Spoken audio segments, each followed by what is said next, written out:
And in today's video, we're going to be going over Indiana Jones and the Great Circle, starting off with the Supreme preset. Let's get into it, starting with image comparison of DLSS and DLAA. First, starting off, we have DLAA on preset K, giving about 40 frames per second. And this is our starting point.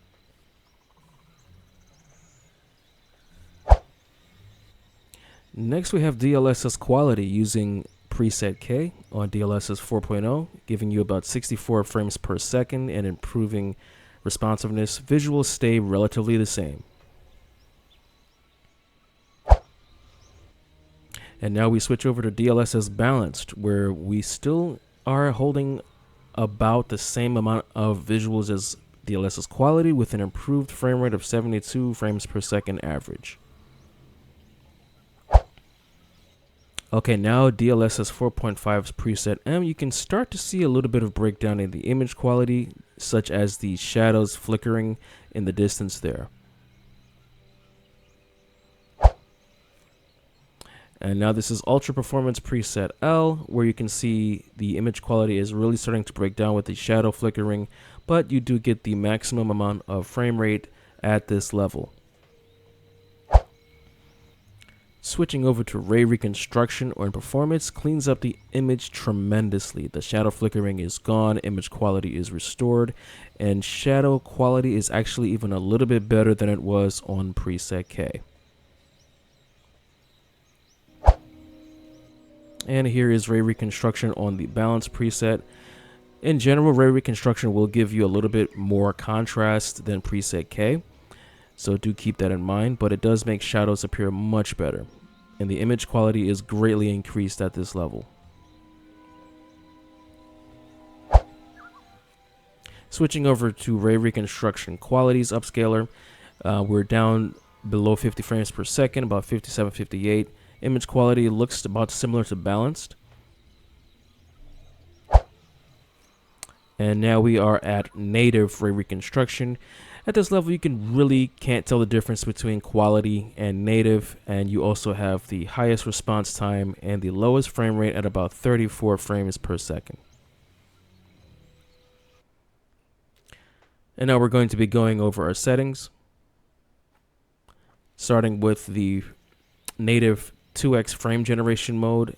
And when I did test this mode out, I did feel, or I should say the scene does feel like native 60 frames per second, even though it's being generated from 30. And I couldn't really spot any glaring artifacts.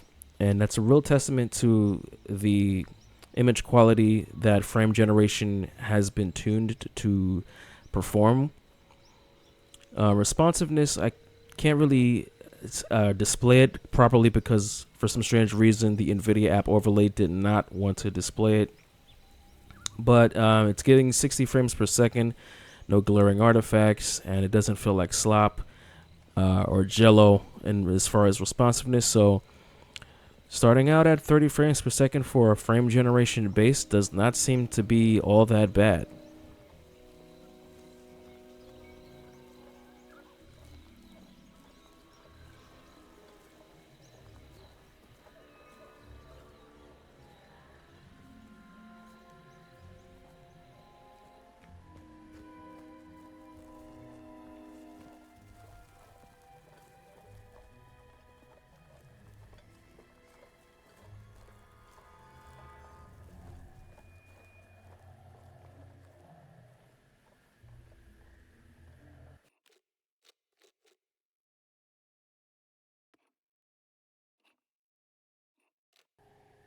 And now we're switching on DLSS quality on the ray reconstruction preset, which I think is preset D. And now we're getting shy of 100 frames per second in the 90s. Responsiveness is also very good. And I was able to test where I could not see any reticle ghosting or anything else like that. Whereas before I was able to see that in previous versions of the frame generation DLL file.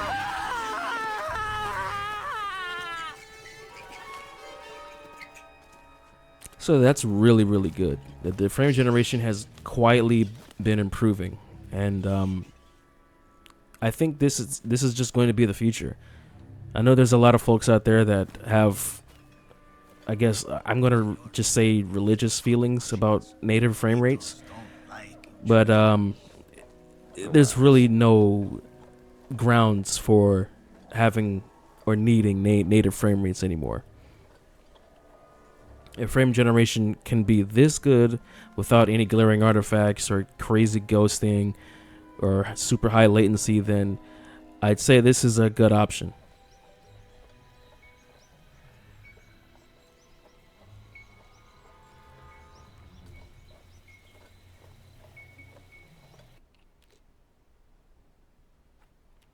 Switching over to frame generation times 3 in the quality setting, the performance jumps up to about 130 frames per second, 133, and responsiveness feels just about the same as 2x in this mode. Also, just turning the camera around really fast, can't see any reticle ghosting or anything like that, can't see any trailing or halos on the characters, no shimmering artifacts, everything looks really solid.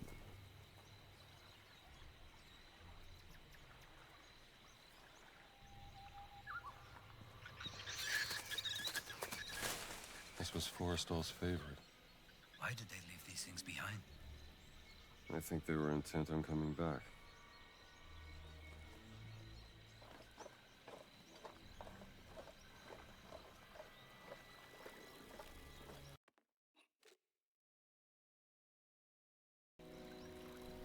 And now we're going to get into one of my favorite presets, which is Ray Reconstruction Balance Frame Generation times 3. This fills up my 160 Hz monitor just about perfectly, where the frame rates can stick to around 150 frames per second. 153 is usually where Reflex caps it out. And at this level, the responsiveness is very, very good. As you can see, we're getting about 40 milliseconds in response time, sometimes dipping down into the high 30s.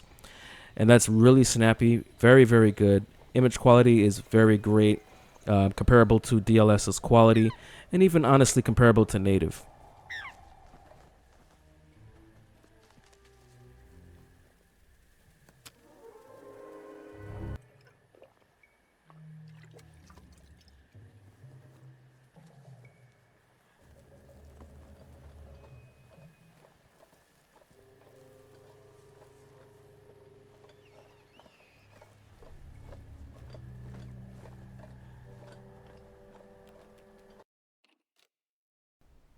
And now we're jumping into 4 times frame generation on the balanced ray reconstruction mode.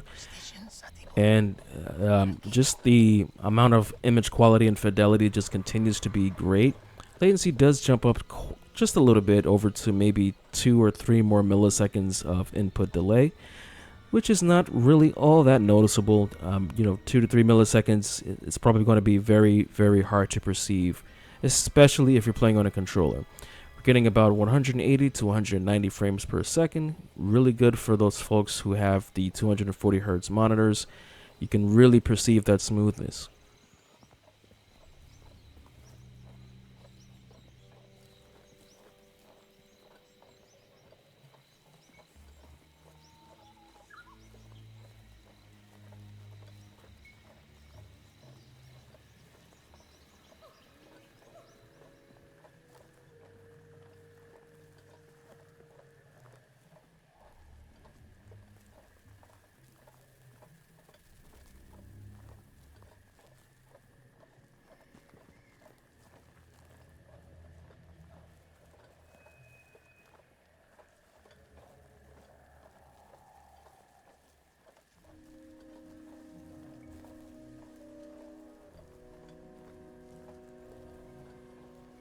What was that sound?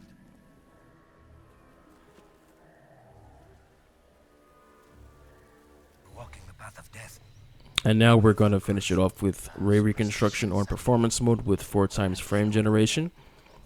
And we're able to push boundaries past 200 frames per second, getting up into the 220s.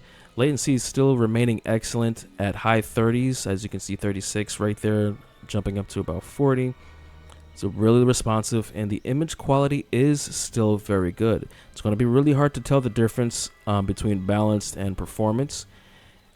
You might be able to see a little bit more detail on quality and native, but at the sacrifice of 75% of your frame rate. Well, I'm not going to say 75%, but at the sacrifice of a lot of frames.